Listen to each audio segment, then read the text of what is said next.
Listo. Súper interesante presentación, Luis Fernando. La idea es que hemos preparado una serie de preguntas que intentan profundizar algunos aspectos, sobre todo en lo relacionado con lo que hablábamos al principio, ¿no? La contratación de los servicios de salud, el relacionamiento entre los actores del sistema, etcétera. Entonces, pues empecemos con la primera. Y la primera tiene que ver con el contexto que vivimos en la situación de la pandemia. Frente a esa situación puntual y en general en el contexto local, ¿cómo ves la situación del actuar médico, del médico profesional de la salud con respecto al concepto de autonomía? O sea, ya vimos como todo lo que pasa en el mundo, unos ejemplos muy floridos en cada una de esas situaciones, pero tú desde tu perspectiva, ¿cómo ves esa situación? Y de pronto enlazándolo con la situación actual que alcanzas a observar. ¿Cuál es tu opinión? Bueno, indudablemente es un momento de oro para la forma como se ejerce la profesión médica porque los ojos de la sociedad están puestos en ella.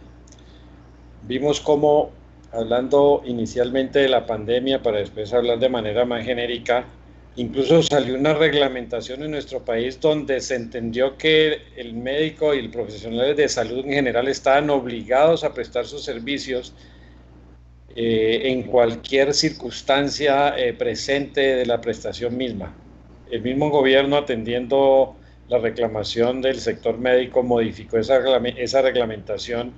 y dejó expreso que esa prestación, por supuesto que era voluntaria y solo que aquellos eventos en los que ya fuera estrictamente necesaria para mantener la vida y ante la insuficiencia de personal médico, pues se volvía casi que obligatoria tipo servicio militar. A mí me parece importante que en este momento la profesión médica, y lo está haciendo, no es una oportunidad de oro genérica, sino que es concreta, donde se está mostrando cómo el médico en este servicio abnegado que está prestando el médico y en general todo el personal de salud está aprovechando estas circunstancias para recuperar su posición dentro del contrato social del que hablábamos en la presentación anterior y vemos cómo en todas partes y en todos los escritos se reconoce ese labor abnegado y sacrificado del médico que aún a costa de su vida está protegiendo y defendiendo la vida de los pacientes y de los colombianos y en todo el mundo en general, no solo de Colombia. De modo que si me preguntas de la pandemia, yo digo es una oportunidad de oro muy bien aprovechada la que está utilizando la profesión médica para recuperar su posición de privilegio dentro del contrato social. Ya descendiendo a la prestación médica general en situaciones normales que esperemos que regrese pronto, pues la profesión médica debe seguir por esa línea, debe tener en cuenta que dentro de los tres principios del nuevo juramento hipocrático, donde lo principal es la vida y la salud del paciente, ese debe ser su enfoque. Nada niega que debe haber una justa retribución por su labor y que nada niega que el empresarismo médico pueda ser aceptable dentro de nuestra economía de libre empresa en Colombia, pero todo está supeditado a la vida y a la salud de los pacientes, a la finitud de los recursos que hay para el sistema de salud. Colombia es un país que ha destinado buena parte de su Producto Interno Bruto a los servicios de salud y eso ha tenido un reconocimiento mundial y se ha visto en el mejoramiento de la calidad de la salud de los colombianos. Y en eso es fundamental para poder que ese sistema sea sostenible en el mediano y largo plazo, la actividad médica profesional responsable, con actuaciones de agencia perfecta en lo posible y si hay actuaciones de agencia imperfecta que rápidamente sea detectada, corregida y autocontrolada. De modo que en esta situación la autonomía médica tiene una posición de privilegio para que sea ejercida de una manera responsable, como ya lo dije, y que no deba ser, como veíamos en la presentación, algo exigido y reconocido por una ley, sino que haya un reconocimiento moral implícito por la sociedad. Sí, yo creo que eso es parte de las lecciones que está dejando esta situación de la pandemia, ¿no? Porque definitivamente hemos visto que los modelos de atención o los sistemas de salud en el mundo se han visto superados, no han sido capaces de afrontar, pues en la mayoría de los casos, el aumento súbito de pacientes, y que de alguna manera pues es notoria la falta de oferta hospitalaria, y esa oferta hospitalaria va junto con el número de médicos y disponibles para atender esas necesidades. Entonces, frente a esa como dificultad que los sistemas de salud se han visto enfrentados, termina demostrándose que el primer eslabón de la prestación del servicio de salud, pues hay que protegerla, hay que cuidarla. Entonces, creo que es muy importante eso que dices sobre que más que sea una ley o una imposición que venga de afuera, que sea algo que la misma sociedad, que la misma comunidad lo adopte como un elemento moral. De acuerdo, así es, Dani. Vale. Entonces, sigamos con nuestra segunda pregunta. Bajo todos estos conceptos, ¿crees que los modelos de atención preestablecidos, los modelos de atención estructurados que llamamos programas y otros similares, cierto, que hemos trabajado, y los mecanismos de pago con los cuales estos se pudiesen ejecutar, podrían afectar la autonomía médica en algún grado? ¿Cómo lo ves? Eso depende de cómo se conceptualiza el término de autonomía médica. Si la entendemos como la independencia y la autonomía a ultranza, en el sentido de que los médicos pueden hacer lo que ellos creen que se deben hacer de acuerdo a la técnica médica, pues indudablemente que sí, porque lo que buscan todos estos sistemas estructurados de prestación es, como lo dijo Porter, hacer más eficiente el sistema de salud, no solo en materia de recuperación de la salud y la prevención de la enfermedad, sino de hacer mejor utilización de cada peso que se invierta en el sistema de salud. Pero es que esa definición de autonomía médica a ultranza, donde el médico hace lo que él cree que debe hacer sin estar sujeto a ningunos protocolos, a ningunos parámetros, está mandada a recoger. Y de hecho esto, el sobreuso de los recursos de salud, las fallas médicas, el desperdicio, el tema de la agencia imperfecta de baja intensidad, demuestran que es un tema que debe ser corregido y que debe provenir de los mismos médicos. La misma profesión médica debe, mediante autorregulación y como lo veíamos, mediante los colegios médicos y las instituciones médicas, saber que ellos son vitales para un sistema de gobierno, para un país, para una población, pero que también es vital para que ese servicio se pueda mantener y que los recursos sean adecuadamente utilizados. De modo que si entendemos la autonomía médica como un elemento fundamental y necesario para la prestación del servicio de salud y el sistema de salud en general, y el sistema solo se puede mantener si hay una utilización adecuada de los recursos y hay una práctica médica adecuada, pues es claro que lo que se está es fortaleciendo la posibilidad de que esa autonomía médica se pueda ejercer por siempre y no por un tiempo limitado. Si la autonomía médica no se comprende y no se ejerce bajo el nuevo contexto mundial de la finitud de los recursos, deberíamos entonces regresar a la práctica de oficialización del servicio médico que ha tenido tan nefastos resultados en todo el mundo. Globalmente ha sido demostrado la ineficiencia del sistema público de aseguramiento en salud, y a eso se podría llegar si se sigue conceptualizando la autonomía médica como una libertad de ultranza. No, toda libertad tiene unos límites, tiene unos deberes y debe estar enmarcada dentro del contrato social, que implica, como ya lo vimos, obligaciones, deberes para poder ejercer los derechos. De modo que bajo el concepto moderno, y que pienso que siempre debió ser así, yo pienso que antes el concepto de autonomía médica era más parecido, estoy hablando de antes de la ley 100 del 93 o mucho antes, es más parecido a la nueva versión de autonomía médica que está surgiendo en este siglo XXI, donde debe haber un uso responsable de los recursos. En el intermedio de esos dos espacios de tiempo fue donde hubo una desviación y una mala interpretación de lo que debe entenderse por autonomía médica y cómo ejercerla, y fue por eso que entonces la Ley Estatutaria de Salud, que fue muy impulsada desde el gremio médico en ese aspecto, trató de asegurarse de que esa autonomía médica fuera ejercida de una manera como no debió ejercerse nunca, que por fortuna la sociedad y el mismo gremio médico está tomando conciencia de ella, y desde ese punto de vista la respuesta es: bajo ese contexto la autonomía médica no se está restringiendo, sino que por el contrario se están sentando o reforzando las bases para que pueda ser ejercida por mucho tiempo. Claro, además que en el tema de los modelos de atención y la estructuración de procesos desde el punto de vista del médico, y ahí me pongo en los zapatos de la profesión, es pues frente a todas las posibilidades, porque probablemente un médico hace 30 años no tenía todas las alternativas terapéuticas que, que, que se tienen hoy, las tecnologías, las formas para llegar a diagnósticos y a tratamientos es muy distinta ahora que hace 30 años. Entonces, la definición de marcos que le permitan al médico saber por dónde se mueve, yo creo que además lo protegen de otro tipo de situaciones en las que también es vulnerable, como el tema de los aspectos pues de demandas y todo esto de,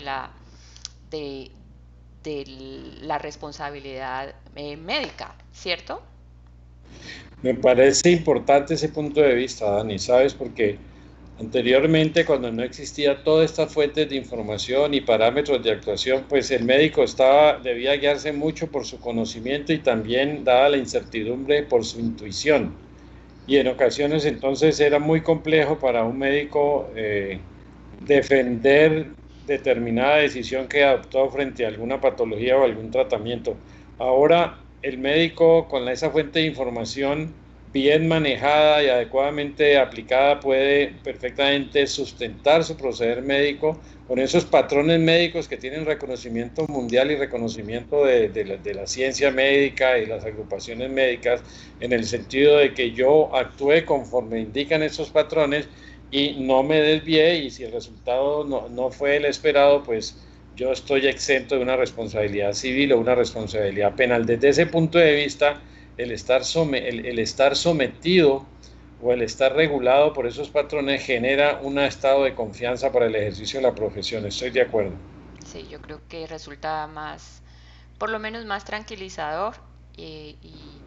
permite pues como un ejercicio más tranquilo de la actividad. Bueno, entonces sigamos a la siguiente pregunta que teníamos planteada. Desde el punto de vista práctico, tú has nombrado algunas cosas, algunos elementos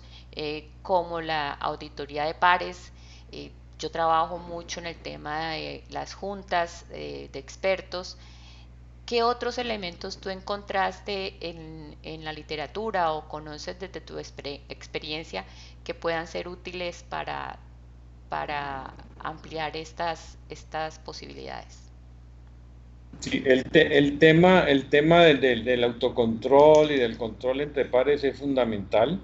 Por lo tanto, debería eso estimularse mucho más para ir dejando de lado el tema de los controles burocráticos que tienen que ver pues con las auditorías, que nunca van a desaparecer, pero perderán su importancia y su trascendencia en la medida en que los contratantes del servicio médico vean que hay una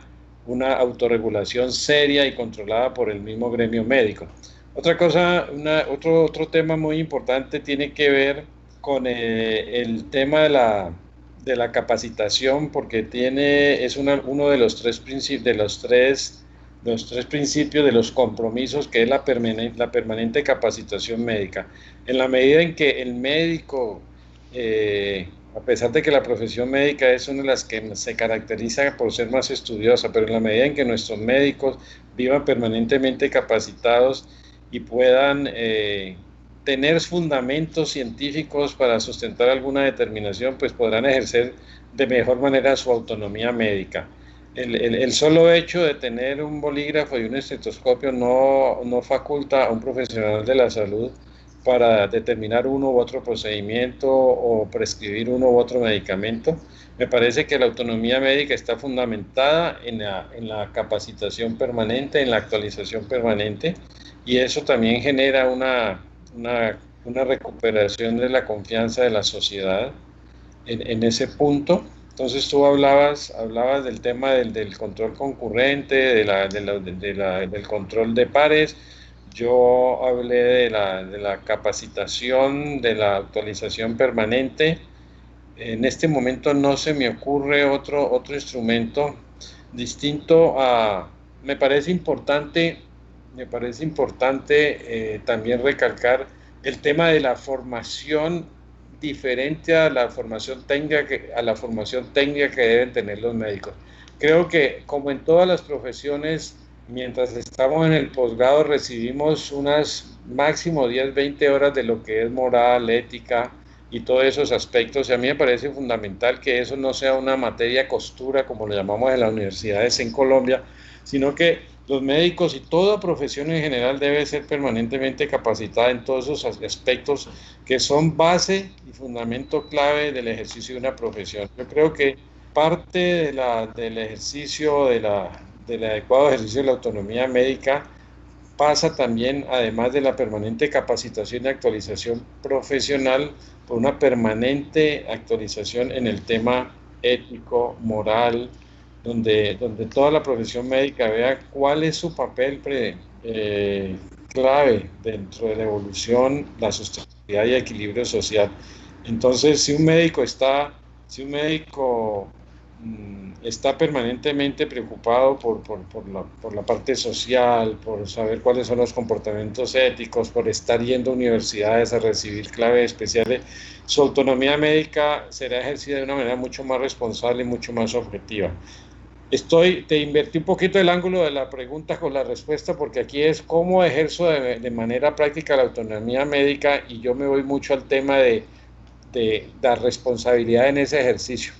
Y lo digo porque de cómo los médicos ejerzan esa autonomía médica depende mucho de que la puedan seguir ejerciendo en el nuevo contexto de la definición global que estamos analizando.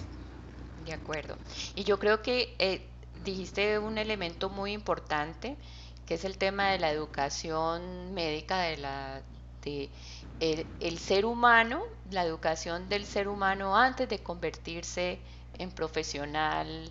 de la salud, en un profesional médico. Y creo que es una tarea que deben hacer las universidades, las facultades de medicina, en incluir aspectos humanísticos, claro, y aspectos transformacionales, porque yo creo que es muy importante que que el profesional primero tenga una actitud hacia el cambio permanente, porque creo que no tendremos nunca un horizonte cierto frente a que nuestro actuar hasta dónde llega, pero sí la sensibilidad a retomar las diferentes situaciones que la misma sociedad va generando para enriquecer cada vez más nuestro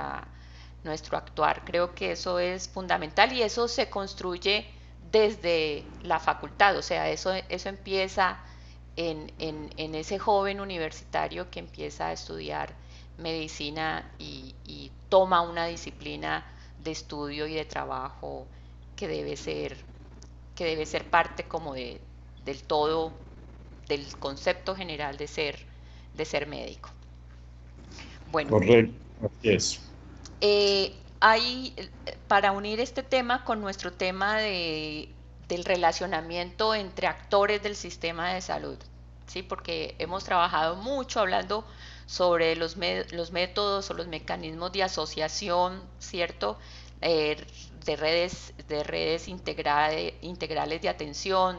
de cómo podrían las instituciones hacer diferentes mecanismos legales para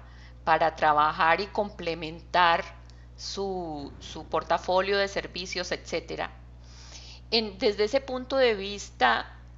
este concepto de autonomía médica, ¿cómo lo ves que pudiese influir en que esos mecanismos de asociación eh, restrinjan o faciliten o afecten de alguna manera la autonomía? ¿Ves algún tipo de relación en ese sentido?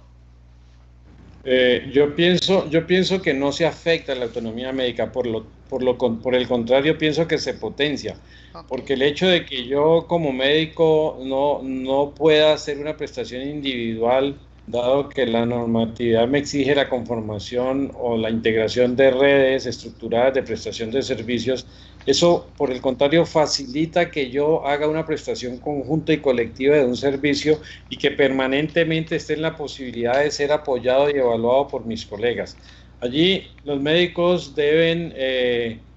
prescindir de ese ánimo individualista de creerse que es el que más sabe, que es el que tiene más reconocimiento dentro de la profesión o dentro de la sociedad, y el hecho de tener que actuar de manera integrada a través de las redes hace que se facilite el tema del autocontrol, del control entre pares, de que se puedan definir protocolos de manera coordinada y consensuada. Entonces yo pienso que el principio de autonomía médica, más que atacado o desconocido por el tema de las redes y los nuevos sistemas de asociación para prestación de servicios, puede ser utilizado como una manera de fortalecer el tema de la prestación con una mejor calidad, con una mejor control del costo, pero ello dependerá de que individualmente el médico acepte y baje un poquito sus armas de la independencia, del orgullo médico, del orgullo personal, y que acepte trabajar compartidamente, consensuadamente, siempre en beneficio del paciente sin desconocer que tiene derecho a una remuneración. claro. Claro, es que yo creo que tiene mucho que ver con la siguiente pregunta que nos habíamos planteado en la planificación de la actividad. Y es algo que yo pongo siempre entre comillas porque no sé si existe como tal el concepto sobre el tema de gobierno médico. Yo creo que hay mucho que decir allí y habría mucho que trabajar en ese sentido, porque a los sistemas de salud les queda muy difícil asegurar que todos los médicos sean empleados, por decirlo así, o tengan una connotación de empleado dentro del sistema, por dificultades de costos o porque probablemente los mismos médicos no van a estar todos interesados en hacer parte de ese modelo. Y probablemente mucha gente quisiera o muchos médicos quisieran seguir con algún tipo de libertad en el ejercicio de su profesión. Igual también hay una situación muy específica y es que a mayor nivel de especialización, de experticia, por decirlo así, en las diferentes áreas de la medicina, pues a los sistemas de salud también les cuesta más trabajo garantizar honorarios o salarios para este tipo de profesionales. Entonces, por más que se busque algún tipo de estas contrataciones, siempre va a haber un número y creo que importante de profesionales que van a estar en un modelo de libertad, por decirlo así. Entonces creo que en ese sentido, pues el tema de la autorregulación tiene que ver mucho con que aceptemos que necesitamos un gobierno médico y ese gobierno médico tiene muchos de los elementos de lo que tú hablabas en tu conferencia y que ponías de ejemplos de casos de éxito donde el liderazgo está hecho por, por expertos de la misma disciplina para poder hablar eh, en las mismas condiciones técnicas, por decirlo así, pero que a la vez tengan pues unos marcos de referencia claros para funcionar, sin que explícitamente pues sea una situación de relación laboral. No sé qué piensas sobre eso, No, ese concepto. esa pregunta no podía haber estado mejor formulada, Dani. Y tú mismo lo comentaste que en esta entidad de Kaiser Permanente de California, la gobernanza médica es fundamental. Pero ¿por qué se da la gobernanza? La gobernanza es porque hay un interés, en el caso de Kaiser, en que esos recursos sean eficientemente administrados, porque ellos, los médicos, en tres instituciones, unos aseguran, otros conforman los hospitales y otros prestan los servicios médicos y cuentan con un solo recurso cuya utilización debe ser eficiente. Entonces, el tema de la gobernanza es un tema que ha tenido una importancia, que ha cobrado una importancia y que sigue cobrando una importancia cada vez mayor en términos generales. Para salirnos un poquito del tema médico, ahora volvemos a él, porque sin gobernanza no hay futuro. Yo puedo, sin gobernanza, durante algunos años privilegiar los intereses de alguno de los grupos de interés, valga la redundancia. Digamos, los accionistas pueden, si no hay gobernanza, privilegiar el aumento de sus retornos de capital en perjuicio de los clientes, en perjuicio del gobierno, en perjuicio de los proveedores, pero eso no será una organización sostenible. Por eso se habla de la gobernanza en el sentido de que, y su manifestación son los códigos de buen gobierno corporativo, en el sentido de que haya una estructura política y de gobierno que sea capaz de nivelar los intereses de todos los grupos alrededor de una empresa en el sentido genérico de la palabra, y eso se logra solo si realmente hay una gobernanza. Y puedes ver cómo a nivel mundial se han establecido desde el Estado unas regulaciones de gobernanza para el sector financiero. Ya se han establecido claramente normas de gobernanza para aseguradores en Colombia, para prestadores en Colombia, pero debemos seguir avanzando en el sentido de que eh, deben estar nivelados los intereses, y la satisfacción de los intereses de todos los grupos debe estar vigilada y garantizada de tal manera que no haya uno en desmedro del otro. De modo que, ya descendiendo al tema del gobierno médico, tiene mucha relación con eso de que no puede ser un asegurador o un prestador estar pensando solo en satisfacer los intereses personales de sus accionistas o de sus médicos en desmedro de sus pacientes, de los proveedores del mismo Estado, sino que debe haber un equilibrio, y eso solo se logra si tenemos unos administradores y unos gobernantes médicos comprometidos, objetivos serios, con una estructuración ética y moral fundamental, y que sepan que tienen que rendir cuentas a sus pares con el tema mismo de la prestación técnica del servicio médico, pero que también tienen que rendir unas cuentas claras a la sociedad y al Estado sobre qué están haciendo con esa confianza que se les ha depositado,